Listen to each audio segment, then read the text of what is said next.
नमस्कार। आत्मविचार के जिज्ञासु सर्व भाई बहनों का इस आत्मविचार चैनल पर स्वागत है। आज हम बात करेंगे कि जगत कैसा है।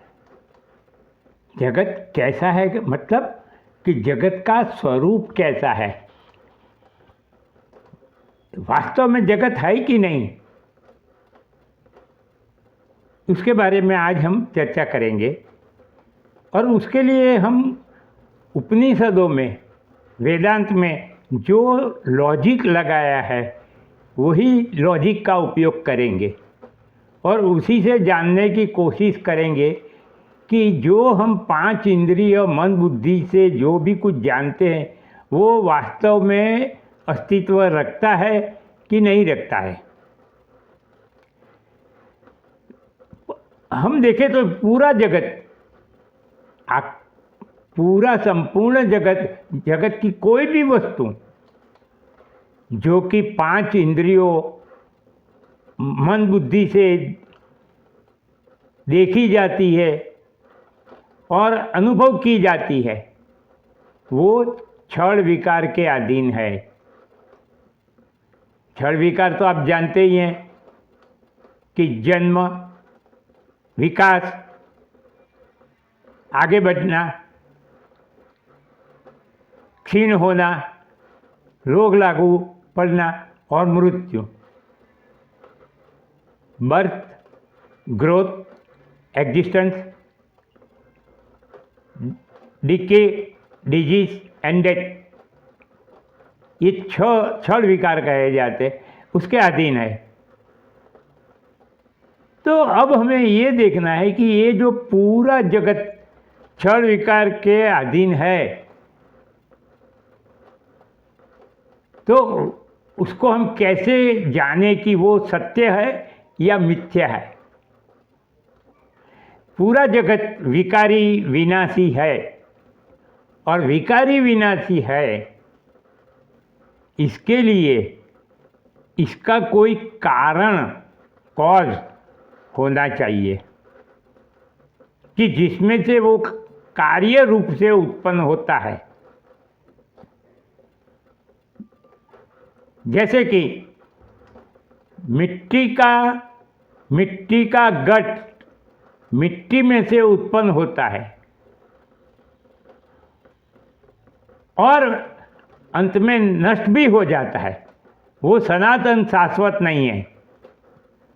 मिट्टी का घट मिट्टी में से उत्पन्न होता है, अभी भी मिट्टीमय है और अंत में भी वो मिट्टी रूप ही हो जाएगा।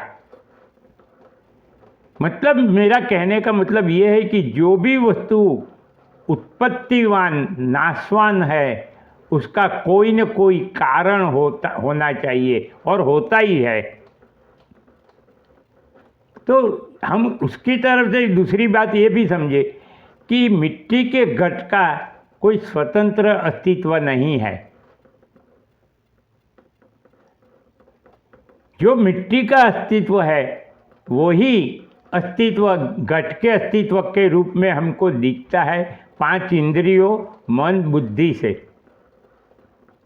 अगर मिट्टी का अस्तित्व नहीं है तो घट का भी अस्तित्व नहीं है। सोने का अस्तित्व नहीं है तो सोने की अंगूठी का भी अस्तित्व नहीं है। मतलब आप समझने की ये समझना है हमें आपको कि जो भी चीज़ विकारी विनाशी होती है, उत्पत्तिवान नाशवान होती है, उसका कोई वास्तविक अस्तित्व नहीं होता है। वो अस्तित्वमय दिखती है ड्यू टू बोरोड एग्जिस्टेंस। वो अस्तित्वमय दिखती है मगर अपना खुद का स्वतंत्र वास्तविक अस्तित्व नहीं है। किसी और चीज के अस्तित्व के कारण वो अस्तित्वमय दिखती है। सोना को हम कॉज माने, कारण माने, तो उसमें से अंगूठी भी उत्पन्न होती है, नेकलेस भी उत्पन्न होता है, एयरिंग भी उत्पन्न होता है, सब उसमें से उत्पन्न होते हैं और सब आखिर में अंत में सोने में ही मिल जाते हैं। तो कंपैरेटिवली सोने की अंगूठी, नेकलेस, एयरिंग उसके कंपेयर में सोना अविकारी, अविनाशी है। अभी हम बात कर रहे हैं, इसलिए ये मत समझना कि सोना सत्य है, क्योंकि सोना भी किसी का कार्य है, उसका भी कोई कारण है। तो हमें ये समझना है कि जो भी कारण होता है वो सत्य होता है और जो कार्य होता है वो मिथ्या होता है। अब मिथ्या शब्द का अर्थ हमें ये समझना पड़ेगा पहले तो, कि भगवत गीता में असत शब्द आया है।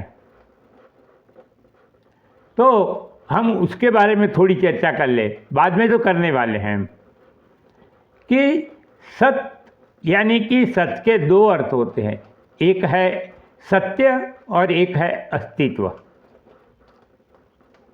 तो जो चीज़ अस्तित्व वाली है वही सत्य होती है। जिसका वास्तविक स्वतंत्र अस्तित्व नहीं है वो दिखती है, अनुभव में आती है, अस्तित्व वाली दिखती है, मगर उसका अस्तित्व नहीं है, तो वो चीज़ मिथ्या है, कल्पना है। जैसे कि हम मिट्टी के घड़े को देखते हैं, तो मिट्टी का घड़ा मनुष्य की कल्पना है, मिट्टी में से बनाया हुआ, मिथ्या ही है, उसका कोई वास्तविक अस्तित्व नहीं है। जैसे कि जब हम घट को स्पर्श करते हैं, मिट्टी के घड़े को स्पर्श करते हैं, उंगली लगाते हैं, तो वास्तव में हम उंगली लगा के मिट्टी को स्पर्श करते हैं। घट नाम की कोई वस्तु है ही नहीं, स्वतंत्र सत्य वस्तु घट नाम की कोई है ही नहीं। तो जगत की सर्व वस्तु विकारी विनाशी है। एक भी चीज, सूर्य, चंद्र, पृथ्वी, तारे, कुछ भी, पूरा यूनिवर्स, मटेरियल जगत पूरा क्षण विकार के अधीन है। तो आप ही कहिए कि जगत आप कैसा कहेंगे, सत्य कहेंगे या मिथ्या कहेंगे?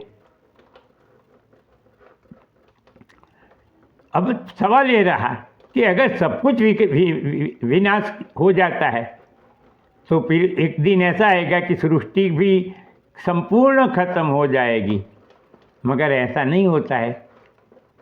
जगत विकारी विनाशी है, हर चीज़ विकारी विनाशी है। आज का साइंस भी कहता है कि 4 अरब या 5 अरब वर्षों के बाद सूर्य भी नहीं रहेगा, ये पृथ्वी भी नहीं रहेगी। औरों की तो बात हमको पता नहीं, क्योंकि हम तो सौर्यमंडल में ही जीते हैं, इसलिए इतनी ही बात करना अच्छा है कि सौर्यमंडल भी नहीं रहेगा जैसा है अभी ऐसा। तो पूरा का पूरा यूनिवर्स विकारी विनाशी है, तो भी सृष्टि चक्र सतत चलता ही रहता है, चलता ही रहता है। तो उसका मतलब ये हुआ कि पूरे विश्व में, हर चीज़ में, हर अणु में, हर परमाणु में कोई एक अविनाशी तत्व रहा है। वो अविनाशी तत्व पर ही विनाशी वस्तुओं का कार्य रूप से भासना होता है। ये अविनाशी तत्व जो है वही परमात्मा है। भगवान ने 13वें अध्याय के 27वें श्लोक में कहा है कि जो सर्व विनाशियों में एक अविनाशी को देखता है वही सच्चा दिखता है, सत्य दिखता है, देखता है।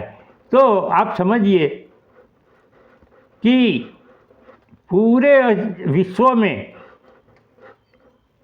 जहाँ कहीं भी आपको अस्तित्व दिखेगा, इवन स्पेस का भी, या आकाश है, आकाश मतलब कि स्काई नहीं, स्पेस, अवकाश, उसमें भी अविनाशी तत्व है। क्यों है वो बाद में देखें हम, मगर है। तो पूरे विश्व में वो अविनाशी तत्व फैला हुआ है, जहाँ जहाँ अस्तित्व है, जिसका भी अस्तित्व है वहाँ वहाँ।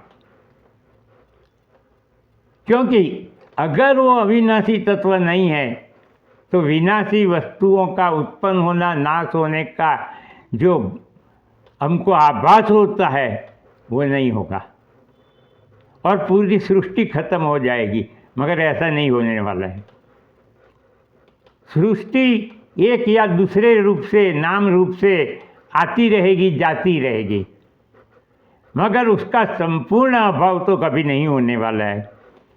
उसके बारे में हम जब भगवद गीता की चर्चा करेंगे तब आएगा ही, मैं आपको वो श्लोक बताऊंगा, ना सतो विद्यते भावो ना भावो विद्यते सत। तो उस वक्त भी हम देखेंगे कि जो सत्य वस्तु है उसका कभी अभाव नहीं होता है, और जो असत्य वस्तु है उसका तो अस्तित्व ही नहीं है। मिथ्या वस्तु, असत वस्तु का मतलब अस्तित्व विहीन नहीं, मिथ्या अस्तित्व वाली दिखती है मगर उसका खुद का अस्तित्व नहीं है। तो अब एक प्रश्न रहा अभी कि जो हम विनाशी वस्तुओं को देखते हैं, उसका अनुभव करते हैं, तो भी हम अविनाशी वस्तुओं को, विनाशी वस्तुओं का देखते हैं, अनुभव करते हैं, तो अविनाशी वस्तुओं को हम क्यों नहीं देखते हैं? क्या कारण होगा? पहली चीज तो एक है कि वो निराकार निर्गुण है, अविनाशी तत्व, क्योंकि जो सब साकारों में व्याप्त है वो निराकार और निर्गुण ही होना चाहिए। तो अविनाशी तत्व जो, जिसे हम परमात्मा कहते हैं, बाद में हम उसके बारे में भी चर्चा करने वाले हैं।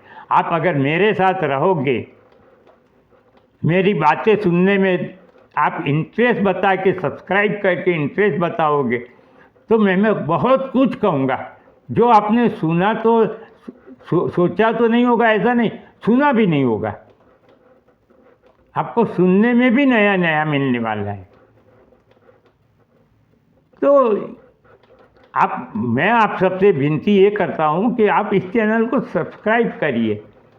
मेरे ये मत सोचिए कि मैं सब्सक्राइबर को ढूंढ रहा हूँ, मेरी चैनल मोनेटाइज हो जाएगी, मैं रुपया पैसा कमाऊँगा, ये मत सोचो। मुझे अगर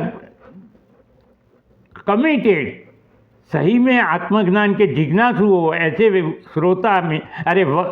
श्रोता मिलते हैं तो मुझे बहुत कुछ कहने का आनंद होगा। मैं उपनिषदों के बारे में भी कहूँगा, योग वशिष्ठ के बारे में कहूँगा, अष्टावक्र गीता के बारे में कहूँगा, जो मैं कभी किसी को नहीं कहता। मगर अब जब कहना ही शुरू किया है तो मैं सब कुछ कहूँगा। तो आप इस चैनल को सब्सक्राइब कीजिए, और आपके जैसे जो भी आत्मज्ञान के जिज्ञासु है उनको भी सब्सक्राइब करके सुनने को कहिए। आप इसको शेयरिंग कहते हैं कि आप इसको शेयर कीजिए और सब्सक्राइब कीजिए। लाइक आपको जो लगे तो करना। अगर कोई प्रश्न हो जाए मुझसे तो प्रश्न करना, कमेंट बॉक्स में मैं अवश्य उत्तर दूंगा। संवाद होगा तो बातें होगी, और बातें होगी तो आपको कुछ न कुछ जानने मिलेगा।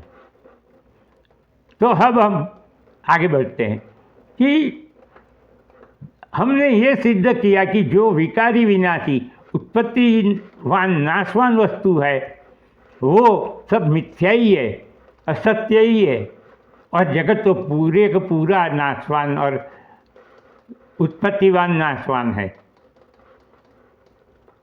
तो उसमें और फिर भी जगत चलता रहता है। तो उसमें एक अविनाशी तत्व है, रहा हुआ है। अणु में, परमाणु में, इवन स्पेस में, आकाश को तो हम देख नहीं सकते, अनुभव नहीं सकते, फिर भी है उसमें, वो परमात्मा उसमें है। तो ऐसा क्यों होता है कि हम विनाशी विकारी को ही देखते हैं और अविनाशी को नहीं देखते हैं? ऐसा क्यों होता है? जब हम माटी के घट को देखते हैं तो हम बोलते हैं कि मैंने घट को देखा। हम ये नहीं कहते हैं कि मैंने माटी को देखा, मैंने मिट्टी को देखा। क्यों? ऐसा क्यों होता है कि हम परमात्मा के सामने हैं, परमात्मा हमारी नज़रों के सामने है, हम देखते हैं मगर परमात्मा को नहीं देख सकते हैं। परमात्मा के लिए मंदिर में जाते हैं, पूजा पाठ करते हैं, व्रत तप करते हैं, मगर जो परमात्मा हमारे सामने खड़ा है उसको हम नहीं देखते हैं। क्यों? इसके बारे में हम अगले वीडियो में चर्चा करेंगे। अगले वीडियो में मिले, तब तक मेरा नमस्कार।